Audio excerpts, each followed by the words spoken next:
मोदी के सेनापति की खुली बगावत। अमित शाह ने जिसे अपना सबसे छोटा भाई कहा, उसी ने ही मोदी और अमित शाह के खिलाफ बगावत का बिगुल बजा दिया।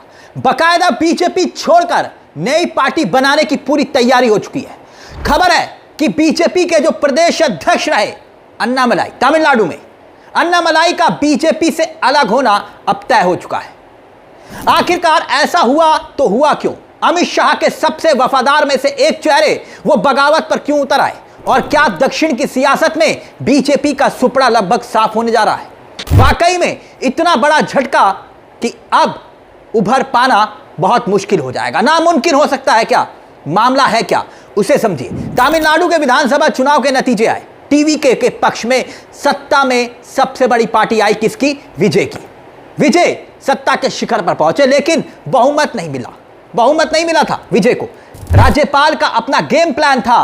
बीजेपी दिल्ली से खबरें आ रही थी कि कहीं ना कहीं कुछ ऐसे जुगाड़ में लगी थी कि सत्ता में आ जाए, एआईडीएमके और टीवीके के साथ आ जाए बीजेपी, और नंबर यह लगे कि एनडीए की सरकार बन गई एक और राज्य में। लेकिन डीएमके ने पूरा खेल बिगाड़ दिया। डीएमके ने अपने साथी दलों को मित्र दलों से समर्थन दिलवाकर टीवीके की सरकार बना दी, यानी विजय की सरकार बनवा दी। अब मायूसी से उभर भी नहीं पाई थी बीजेपी, शाह और मोदी। और इसी बीच एक और बड़ा झटका लग गया।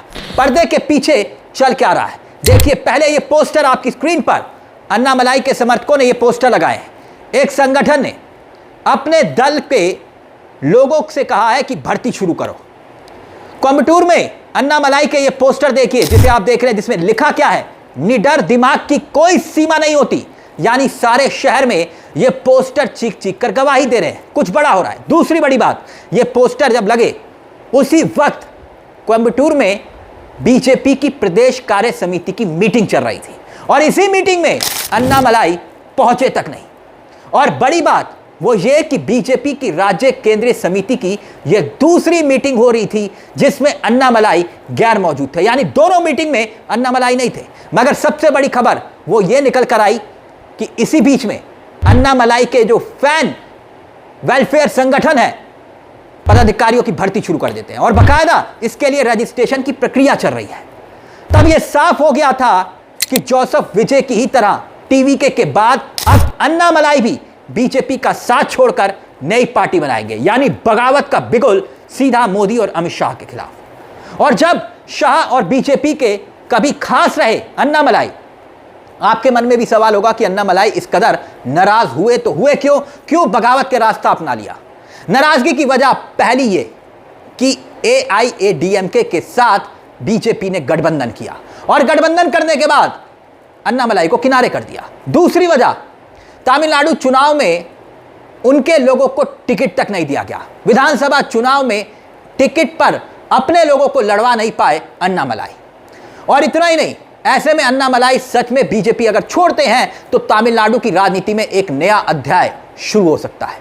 क्योंकि इस बार तमिलनाडु विधानसभा चुनाव में बीजेपी 234 विधानसभा सीटों पर चुनाव लड़ती है, और महज एक सीट पर बीजेपी जीतती है। अन्नामलाई ने पिछले कुछ सालों में राज्य के भीतर बीजेपी को मजबूत करने के लिए लगातार पसीना बहाया, लेकिन चुनावी नतीजों ने सारी उम्मीदों पर पानी फेर दिया। वैसे तो खबरें यह तक आई कि चुनाव के भीतर अमित शाह के कहने पर जब यह नाराजगी चल रही थी, तब उन्हें मनाने की कोशिश की गई। राज्यसभा भेजने का ऑफर मिला अन्नामलाई को, लेकिन अन्नामलाई ने इस ऑफर को ठुकरा दिया। इससे संदेश गया कि अन्नामलाई अब सिर्फ किसी पद पर संतुष्ट होने वाले नहीं है, बल्कि वो तमिलनाडु की राजनीति में एक बड़े और स्वतंत्र भूमिका निभाने की कोशिश में लगे हैं। अब एक और बड़ी वजह, बगावत का किस्सा तब सुनाई दिया और दिखाई दिया जब हाल ही में अन्नामलाई ने मोदी सरकार के उस फैसले को चुनौती दी जिसमें 3 भाषा नीति का जिक्र किया गया। सार्वजनिक रूप से अन्नामलाई ने सवाल उठा दिए। देखिए आपकी स्क्रीन पर, उन्होंने सोशल मीडिया पर यह बकायदा पोस्ट किया लेटर, और पूछा कि कक्षा 9 के छात्रों पर अचानक तीसरी भाषा थोपने के पीछे की वजह क्या है, और यह ठीक नहीं है। इनका तर्क यह था कि कम तैयारी के समय में बच्चे इतना बड़ा बोझ कैसे सहन कर पाएंगे, प्रभावित होगी पढ़ाई। और बकायदा मोदी सरकार के इस फैसले को लेकर कहा गया कि आप इस फैसले को टालिए। आमतौर पर बीजेपी के बड़े नेता ऐसे संवेदनशील मुद्दों पर पार्टी लाइन से अलग हटकर कोई बयान नहीं देते, लेकिन अन्नामलाई ने खुलकर ना सिर्फ अपनी राय रखी बल्कि एक चिट्ठी तक लिख दी और पार्टी नेतृत्व के सामने एक चुनौती खड़ी कर दी। वहीं खबरें यह भी आई कि अन्नामलाई ने 2 विकल्प रखे थे। देखिए आपके सामने पहला विकल्प, उन्होंने कहा कि तमिलनाडु बीजेपी के भीतर आजादी से काम करने का मौका दिया जाए और लंबे समय तक लीडरशिप भी, ताकि वो अपने तरीके से संगठन को खड़ा कर सके। दूसरी वजह भी देखिए आपकी स्क्रीन पर। दूसरी वजह यह है कि अगर पार्टी उन्हें यह स्पेस नहीं दे सकती तो फिर उन्हें अलग रास्ते पर जाने की मंजूरी दी जाए। अन्नामलाई की यह मांगे तब और तेज हो गई जब विजय की जीत ने तमिलनाडु के पूरे सियासी समीकरण को बदल कर रख दिया। विजय पीछे से मजबूत होते हुए दिखाई दे रहे हैं और पिछले 6 सालों में बीजेपी अन्नामलाई को राज्य में एक बड़े विकल्प के तौर पर जब पेश कर रही थी, एकाएक पीछे कर लेती है। अब गौर कीजिएगा, तमिलनाडु की राजनीति में हाल ही में दूसरा यह सबसे बड़ा उलटफेर होगा। दूसरा, पहला क्या, विजय की पार्टी टीवीए की जीत, और इस जीत के बाद से तमिलनाडु की लगभग हर राजनीतिक पार्टी के भीतर एक उथल पुथल मची हुई है। अन्नामलाई का संभावित इस्तीफा इसी उथल पुथल की अगली और सबसे बड़ी कड़ी में से एक है। पिछले कई हफ्तों से चेन्नई से लेकर दिल्ली तक इस बात की चर्चाएं थी कि अन्नामलाई पार्टी से खुश नहीं चल रहे, लेकिन उन्होंने कभी इन खबरों का खंडन नहीं किया। अब साफ हो गया है कि पर्दे के पीछे कहानी कुछ और ही चल रही थी। अन्नामलाई के करीबी समर्थक क्या मानते हैं? वो ये मानते हैं कि अभिनेता से नेता बने विजय के उभरने के बाद राज्य का जो राजनीतिक समीकरण बदला है, द्रविड़ राजनीति के पुराने मुद्दे अब प्रभावी नहीं रहे और जनता नए विकल्पों की तलाश कर रही है। विजय की सत्ता में आने के पीछे सबसे बड़ी वजह है और ऐसे में अन्नामलाई जो कि युवा चेहरा है, समर्थकों को लगता है कि अगर कोई विजय को टक्कर दे सकता है तो वो अन्नामलाई है।